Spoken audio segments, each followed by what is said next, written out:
vous présente ces deux cuvées, qui est la cuvée délicate et sublime en gel. On est sur deux champagnes qui va vraiment valoriser le terroir de la vallée de Marne, dont le Pinot Meunier. On est sur un assemblage avec un petit peu plus de 70% de Pinot Meunier. Dans l'extra brut, on a un petit 10% de vin de réserve, mais la différence, ça va être aussi le dosage. Sur le brut, on est sur un dosage à 9 grammes de liqueur qui va apporter beaucoup plus de rondeur, de sucrosité et de gourmandise à la cuvée sublime que l'extra brut. J'ai voulu un champagne un petit peu plus tendu en bouche, où il y a toujours ce côté rond et fruité du Pinot Meunier, mais avec une petite tension et une longueur un petit peu plus intense.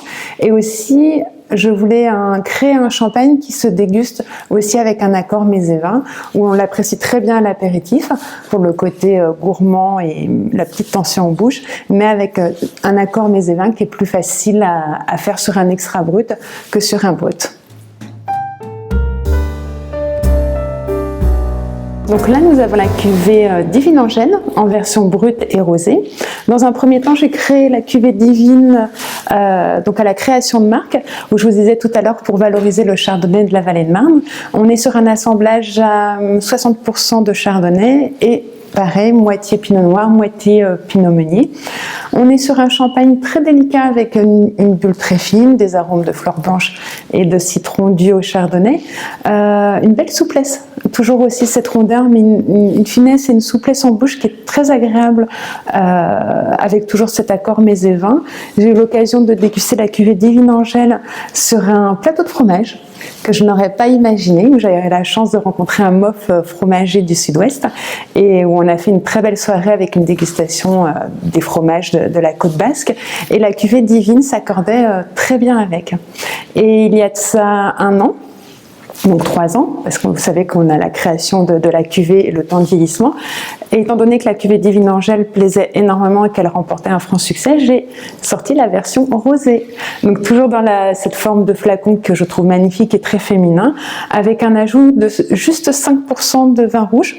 Et j'ai hérité d'une toute petite parcelle de Pinot Meunier de ma grand-mère que je garde pour faire mon vin rouge. La plupart du temps, le champagne d'assemblage se fait avec du Pinot noir au niveau du vin rouge, et moi j'ai préféré choisir du Pinot Meunier, toujours pour valoriser. Donc on retrouve toute la fraîcheur, l'élégance du chardonnay avec une petite touche de fruits rouges, et celle-ci je vous la conseille vraiment sur un petit plateau de sushi.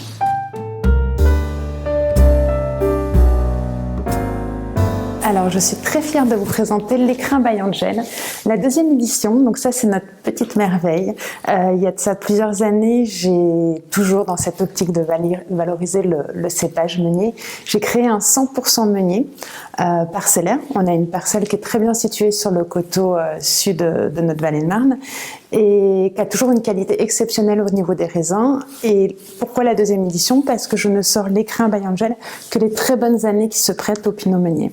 Et j'ai poussé encore plus pour vraiment faire ressortir tous les arômes du meunier. C'est que c'est un brut nature. Je ne l'ai pas du tout dosé. Donc le but est de justement faire ressortir tous les arômes. Le Pinot Meunier étant déjà très rond et fruité, il n'y avait vraiment aucune raison d'y apporter quoi que ce soit. Et je suis assez fière du résultat. Il y a seulement 864 flacons. Donc les flacons sont numérotés et j'y accordais un soin tout particulier au niveau du packaging, le toucher velours, la dorure or rose, pour mettre vraiment en avant cet écrin de meunier pour le plaisir de mes clients, de tous les amateurs de champagne.